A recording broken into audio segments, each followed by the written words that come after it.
In the spring of 1945, a group of German women prisoners stepped off a transport ship onto American soil, their bodies weakened by years of war and starvation. What they discovered in the enemy's land would shatter everything they had been taught to believe. The smell of freshly baked bread from an American bakery would bring them to their knees, weeping not from hunger, but from the unbearable realization of what their families would never taste.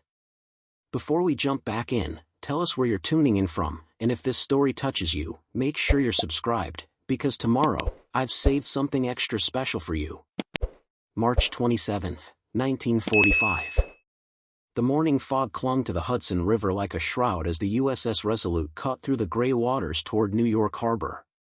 On the starboard deck, a cluster of 43 German women stood pressed against the railing, their threadbare coats offering little protection against the biting wind that swept across the water.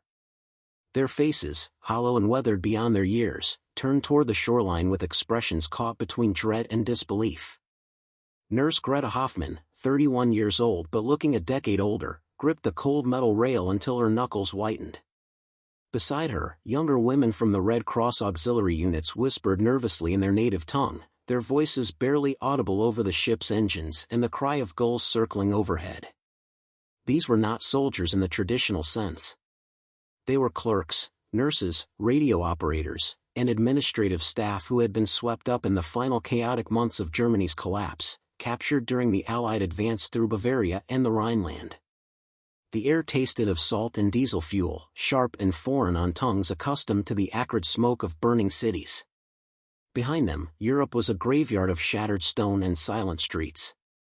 Hamburg, where Greta had grown up, existed now only in memory. The real city was a landscape of rubble where rats outnumbered people and children with sunken eyes traded buttons for potato peels. Her mother's last letter, smuggled out 3 months ago, had been spare with words but heavy with meaning. "We are managing. Do not worry." The gaps between those words told the true story, the gnawing hunger, the endless cold, the slow erasure of everything that had once meant civilization. The other women carried similar ghosts.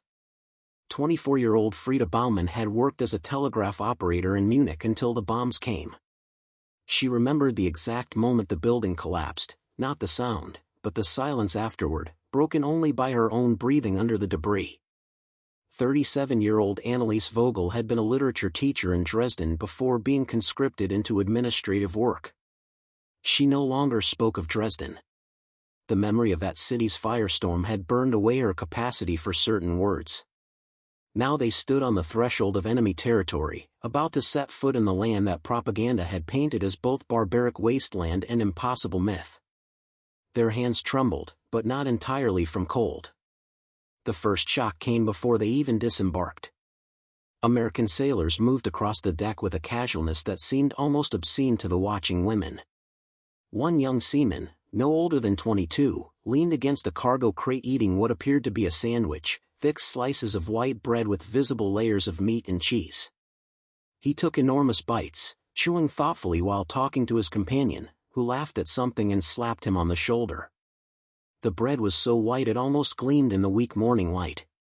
Frieda felt her throat constrict. White bread.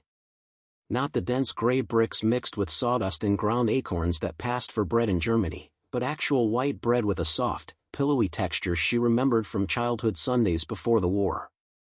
The sailor finished his sandwich, crumpled the waxed paper wrapping, and tossed it casually into a waste bin. He hadn't even finished all of it, a corner of crust remained in the paper. He threw it away, Frieda whispered in German to the woman beside her. There was still bread left, and he just threw it away. The woman, a former schoolteacher named Helene Richter, stared at the waste bin as if it contained something sacred. In Berlin, people fought over crusts. Children waited outside bakeries hoping for burnt scraps. Her own nephew had become sick eating bread made from tree bark mixed with potato starch. And here, an enemy sailor discarded perfectly good bread as thoughtlessly as one might toss a stone into water. Preparing and narrating this story took us a lot of time, so if you are enjoying it, subscribe to our channel, it means a lot to us. Now back to the story. Another sailor walked past carrying a wooden crate, and the women caught a glimpse of its contents, rows of chocolate bars, dozens of them, packed like ammunition. Chocolate. Real chocolate. Greta's daughter Liesel, 7 years old and living with her grandmother in what remained of Hamburg, had never tasted chocolate. It existed in her world only as a word in storybooks, as mythical as dragons. The contrast struck like a physical blow. These men moved through abundance as if it were air, invisible and infinite. They joked and laughed with the easy confidence of people who had never known true deprivation. Their uniforms were clean, properly fitted. Their faces were full, healthy, unmarked by the gaunt desperation that had become the German expression.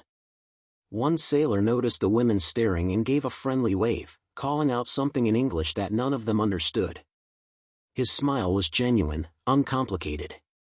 It contained no hatred, no cruelty, just the bland friendliness of someone who saw them as people rather than enemies. This, somehow, was more disturbing than malice would have been. Anneliese turned away, her eyes burning. The propaganda had prepared them for monsters, brutal, savage Americans who would treat prisoners with barbaric cruelty. They had been told stories of torture, of starvation, of prisoners worked to death in labor camps. The reality was far more devastating: ordinary young men eating sandwiches, wasting bread, and smiling. As they were finally led down the gangplank onto the dock, the women shuffled forward in a tight group, instinctively seeking the comfort of proximity. The ground felt strange under their feet after weeks at sea, solid, unmoving, American ground. The dock smelled of fish, tar, and something else, something being carried on the wind from somewhere inland. It was a warm, yeasty smell that made several women stop in their tracks, their heads turning like compass needles toward its source. Bread. Baking bread. The scent was faint but unmistakable, drifting from somewhere beyond the warehouses that lined the waterfront. It spoke of ovens working, of flour being transformed, of a world where bread was so common it could perfume the air without anyone remarking on the miracle of it. Greta felt tears prick her eyes and blinked them back furiously. She would not cry. Not here, not in front of these guards with their clean uniforms and their easy abundance. But the smell followed them as they were herded toward waiting trucks, and with each breath, it carved a deeper wound in her chest. The transport trucks rumbled west through New Jersey, then south through Pennsylvania. Through the canvas flaps, the women caught glimpses of a country that seemed to exist in a different century from the one they had left behind. Farmhouses stood intact, painted white with red barns beside them. Cows grazed in green fields unmarked by bomb craters. Children played in yards, their laughter carrying through the spring air. According to U.S. Army records, by March 1945, approximately 425,000 German prisoners of war were held in camps across the United States. The vast majority were men, soldiers captured in North Africa, Italy, France. But among them were roughly 4,000 women, most classified as auxiliary personnel or civilian internees. These women had served in roles that blurred the line between military and civilian: radio operators, administrative clerks, nurses attached to military hospitals, even some Luftwaffe communications specialists. The official policy was clear: all prisoners would be treated in accordance with the Geneva Convention. They would receive adequate food, shelter, and medical care. They would not be tortured or deliberately starved. For the U.S. military, this was a matter of both international law and practical self-interest. Treating enemy prisoners well encouraged German soldiers to surrender rather than fight to the death. But for the women in the truck, these policies were still abstractions, words on paper that might mean nothing once the canvas flaps closed and the eyes of international observers looked away. They had learned not to trust promises. The Reich had made many promises. Greta sat on the hard wooden bench, wedged between Frida and a silent woman named Johanna Kraus who had not spoken since the ship left Europe. Through the gap in the canvas, she watched America slide past, a tableau of impossible normalcy. A woman hung laundry in her backyard, white sheets snapping in the breeze. 2 boys raced bicycles down a street, their voices sharp with competitive joy. A grocery store's window displayed pyramids of canned goods, more food in one window than Greta had seen in 6 months. How can they have so much? Frida whispered. The war, how can the war not have touched them? It was the question they were all thinking but feared to voice. Germany had been told that America was suffering, that their naval blockades were starving the enemy, that American mothers wept over empty cupboards while their sons died in foreign fields. But here was the evidence of their eyes, a land of plenty, untouched by bombs, wealthy beyond imagination. The truth was simple but devastating. The war had never reached American soil. No bombs had fallen on their cities. No armies had burned their farms. While Europe consumed itself in fire, America had grown stronger, its factories running at full capacity, its fields producing record harvests. The Atlantic Ocean had been fortress enough. Annalise closed her eyes, but she could not shut out the memories that rose unbidden. She remembered the exact taste of ersatz coffee made from roasted barley, bitter, thin, nothing like real coffee, but they had held the cups to their lips and pretended because pretending was all they had left. She remembered the ration cards that determined survival, the endless queues where women fought with desperate politeness for half a turnip. She remembered the silence that fell over her classroom when she had to tell the children there would be no lunch that day, or the next day, or any day until further notice. And now, through this truck's canvas opening, she saw a country where such memories seemed impossible, where hunger was not the constant companion it had become in Europe. The truck hit a pothole, and the women swayed together, their shoulders bumping. No one complained. They had learned to endure worse than discomfort. What they had not learned to endure was hope, and that was the danger now, the terrible temptation to believe that the stories might be true, that their captors might actually honor the rules they claimed to follow. As the sun began its descent toward the western horizon, the trucks turned onto a smaller road. The landscape changed, fewer towns, more forest. Then, through a break in the trees, they saw it, rows of wooden barracks surrounded by a double fence topped with barbed wire. Guard towers stood at each corner, their searchlights dark in the fading daylight. Signs in English marked the perimeter, words the women could not read but whose meaning was clear enough. This was Camp Meadowbrook, a prisoner of war facility in rural Pennsylvania, one of dozens scattered across the American heartland. It had been built 6 months earlier to house the growing influx of German prisoners. The barracks were simple but solid, the grounds organized with military precision. The trucks rolled to a stop inside the compound, and guards began calling orders in English. The women climbed down stiffly, their legs unsteady after hours of travel. They stood in ragged formation, their eyes taking in their new prison with the practiced assessment of people who had learned to evaluate danger quickly. But as they stood there, something happened that none of them had anticipated. The wind shifted, coming from the direction of a long, low building near the center of the camp, and it carried with it a smell so powerful, so achingly familiar, that several women gasped audibly. Fresh bread. Not the faint trace they had smelled at the docks, but the full, overwhelming aroma of bread just removed from ovens.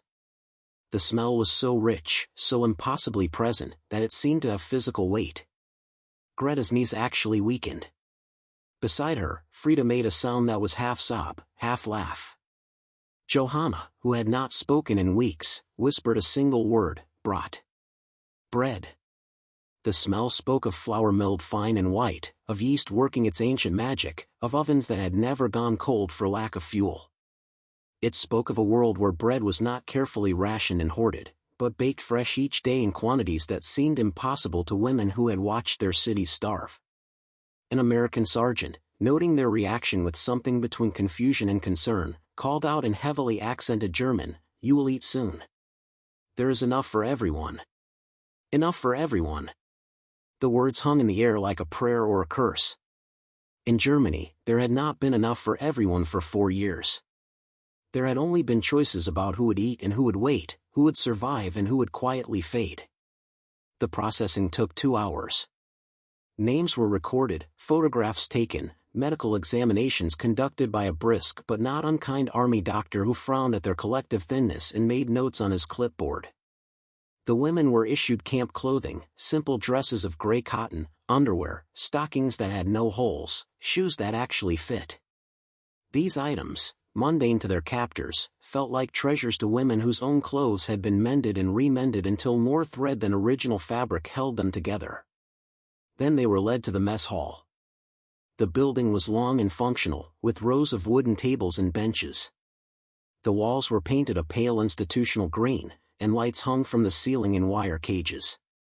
It smelled overwhelmingly of food, not rot, not desperation, not the thin gruel that hunger makes seem palatable, but actual food being prepared in quantities that suggested abundance rather than scarcity. At the serving line, women in white aprons, American civilians hired to work in the camp kitchen, ladled portions onto metal trays. The German women shuffled forward, their eyes wide, their hands trembling as they held out their trays. What landed on those trays defied belief. Scrambled eggs, pale yellow and steaming, with actual butter melted into them. A thick slice of ham, the meat pink and glistening with fat. Potatoes fried in oil until they were golden and crisp. A bowl of oatmeal sweetened with brown sugar. And bread, 2 thick slices of white bread so soft that when Greta's thumb accidentally pressed into it, the bread compressed and then slowly sprang back into shape. She stared at her tray as if it contained something forbidden, something dangerous. Around her, the other women stood frozen in a collective trance of disbelief. The amount of food on a single tray would have fed a German family for 3 days. Here, it was breakfast for one prisoner. Sit. Eat, the sergeant said, gesturing toward the tables. His tone was neutral, almost bored. This was routine for him, just another day of following regulations. The women sat, their movements slow and dreamlike. For a long moment, no one touched their food. They simply looked at it, their minds struggling to reconcile what their eyes saw with what their experience told them was possible. Then Frida picked up her fork with a shaking hand, cut a small piece of egg, and brought it to her mouth. She chewed slowly, her eyes closing. A tear rolled down her cheek, then another. "It's real," she whispered in German. "God help me, it's real." That broke the spell. Around the table, women began to eat. Some ate slowly, savoring each bite as if it might be their last. Others ate with desperate speed, their bodies overriding their minds, years of hunger driving their hands. And many wept openly, unable to separate the act of eating from the grief of remembering everyone who was not eating, everyone still trapped in Europe's famine. Greta cut into her ham, and the meat was so tender it fell apart under her fork. She remembered the last time she had eaten real ham, Christmas 1941, 4 years ago, in a different lifetime. Her daughter had been 3 years old, small enough to sit on her father's lap while they sang carols. The ham had been a small piece, carefully saved and stretched to feed 8 people, but it had been real meat, and they had been together, and the war had still seemed like something that would end soon. Now her husband was dead, killed in Russia in the winter of '42. Her daughter was thin as paper, living on turnip soup and ersatz bread. And Greta sat in an enemy prison eating ham and eggs that would have seemed like a feast even in peacetime. The bread was what finally broke her. She picked up a slice, feeling its impossible softness, and brought it to her nose. The smell was everything she remembered from before, yeast and warmth and the particular alchemy that turns simple grain into the staff of life. She bit into it, and the bread compressed between her teeth, soft and yielding and absolutely pure. No sawdust. No bark. No bitter undertaste of desperation. Just bread, white and clean and honest. She thought of Liesel asking what bread used to taste like, before the war. She thought of trying to describe it and failing, because how do you explain sweetness to someone who has only known bitter? How do you describe softness to someone whose daily bread could break teeth? The sobs came from somewhere deep in her chest, wrenching and involuntary. She bent over her tray, her shoulders shaking, and she was not alone. Up and down the tables, women wept into their food, their tears falling onto bread that remained perfect and white, unmarked by the salt of their grief.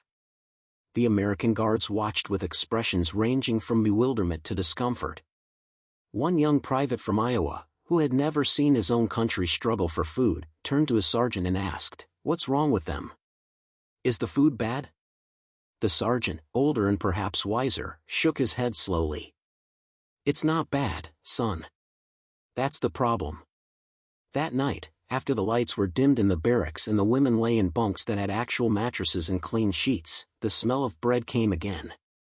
The camp bakery ran through the night, preparing for the next day's meals. The warm, yeasty scent drifted through the wooden walls, filling the sleeping quarters with a presence that was both comfort and torment. Greta lay awake, staring at the ceiling. In the bunk below, she could hear Frida's quiet crying. Across the aisle, someone was praying in whispered German. The bread smell wrapped around them all like a memory that refused to stay buried. She thought of the months ahead, of the strange prison that fed its captives better than their homeland fed its children. She thought of the letters she would try to write home, carefully worded to pass the censors, unable to speak the truth, that the enemy's kindness was more devastating than his cruelty could ever be. Outside, an owl called from the forest beyond the fence. The sound was lonely and wild, a voice from a world that continued regardless of human wars and human sorrows.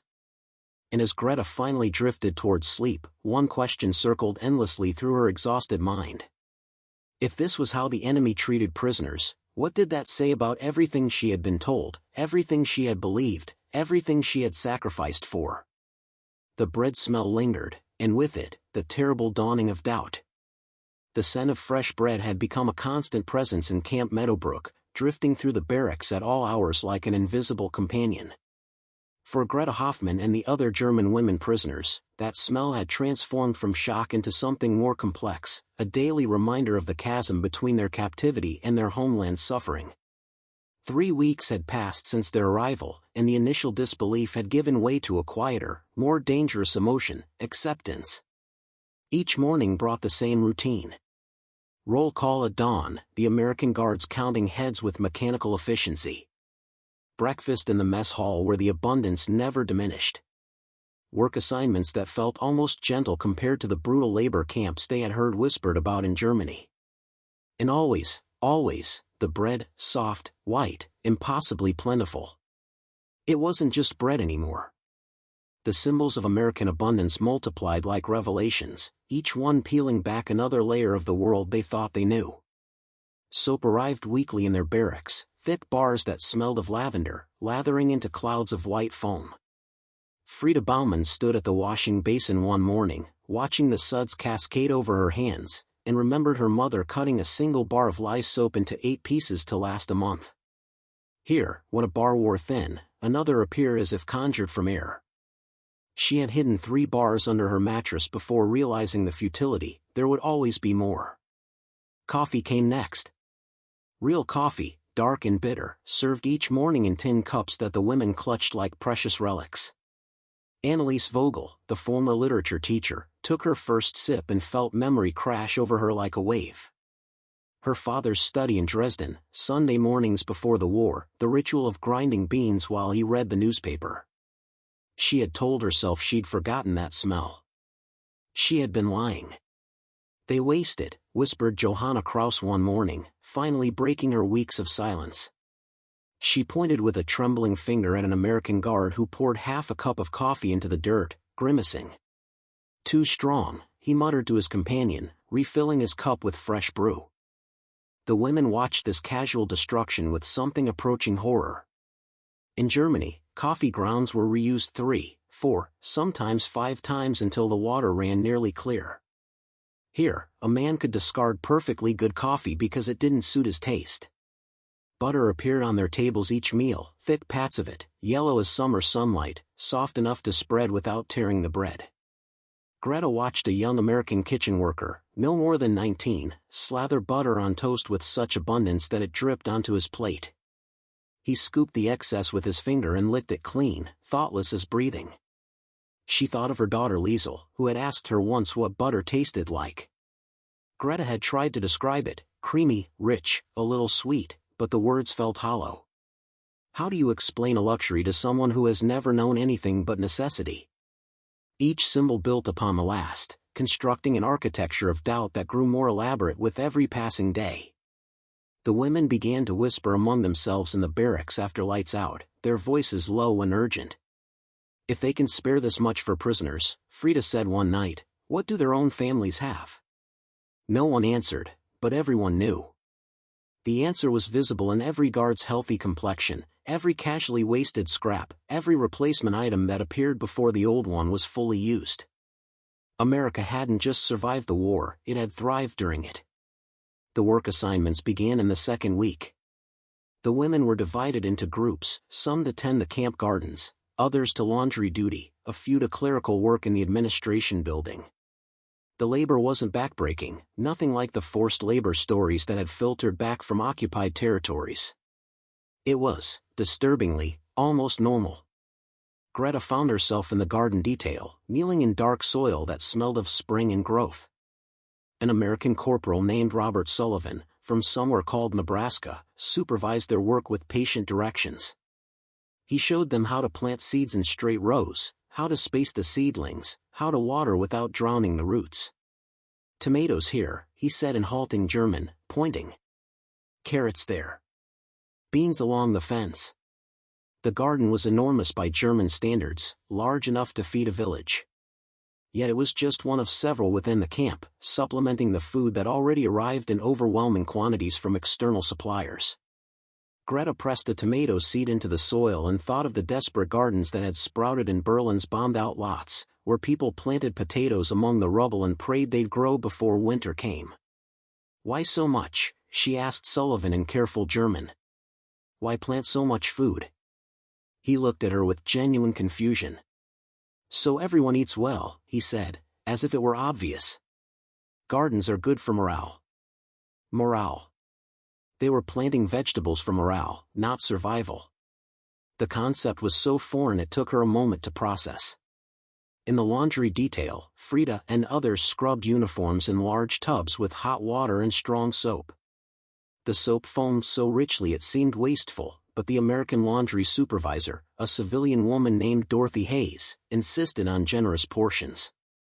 "Clean uniforms matter," she told them through a translator. "Dirt spreads disease." Frida nodded, not mentioning that in Germany, people had worn the same unwashed clothes for months because soap was too precious to waste on laundry, saved instead for washing bodies, and even then used sparingly.